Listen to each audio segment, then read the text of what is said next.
Hi guys, this is video 5, I think.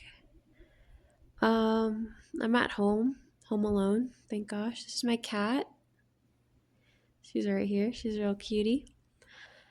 And it is almost 7 p.m. I have been home alone all day, and I had a lot of plans for today to get my life on track.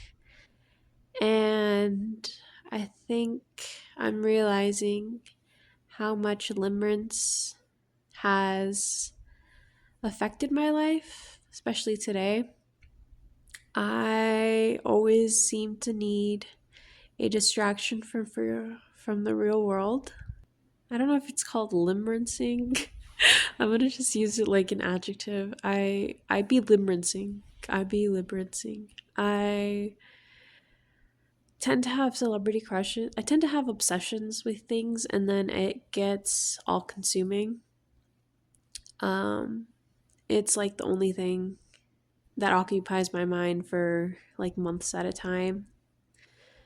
Right now, it's a celebrity crush, and I'm just imagining a situation in the future where it would be a possibility to date him. And I build up such a story, and it usually starts with me. I don't know if any you guys probably do this before going to sleep. I would create a fantasy world where I self insert myself to live this fantasy world, and then I would fall asleep to it, right? I think a lot of people do that. So it starts being like that, and then it crosses over eventually to daydreams. And then daydreams turn into I just want to sleep and imagine this. I just want to daydream and imagine this. I want to get high and imagine this. And that's what it was today. So I woke up early and kind of automatically just tried to go back to sleep and start this limerence dream again. Start from the beginning, continue the story, and then later on today, that's pretty much all I did. Other than distract myself, I would distract myself with that. And I'm realizing now how much it has messed up my life, how much I live in a fantasy, how much I've stunted myself, how much I am not being proactive in my own life, how it is my biggest distraction, and that the only reason I have it is because I feel unfulfilled in my life, unfulfilled religiously, unfulfilled spiritually, unfulfilled romantically, unfulfilled with my family. Sometimes I feel very disconnected, and I want to escape to a fantasy where I am understood, in a fantasy where I am fully loved, a fantasy where everything is aligned, where I feel beautiful, where I feel smart, where I feel like I can express myself. And right now, that's not my reality. And the easiest way to do that is to daydream, to imagine, to fake emotions, fake scenarios, fake acting that I'm there. Um, I'm not really sure what the point of this video. I think it's just a confession. Confession. Okay. Title: Confession. I suffer from limerence. And I've also done this with like real people that I've dated before also. Like I would imagine what my life would be like. I'd get so obsessed. I just get so obsessed and consumed by individual people, what I imagine my future would be, and I it prevents me from actually living in my real life, in my real existence, in my real presence.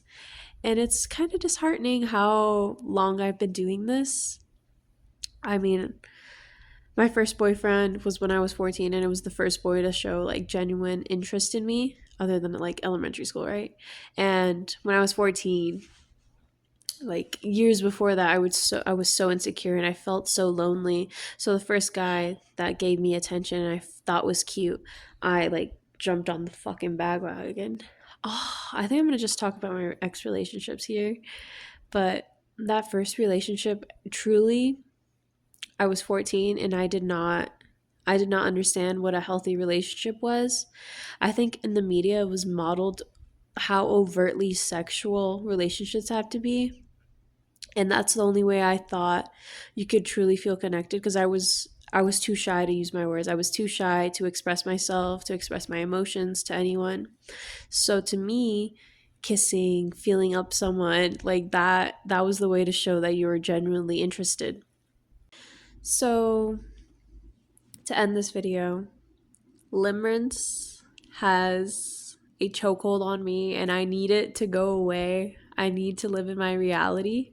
And I think part of that is going to be acknowledging the past relationships I've had. So I think my next video, it's probably going to be longer, but I'm going to be discussing my past relationships and how they have affected me.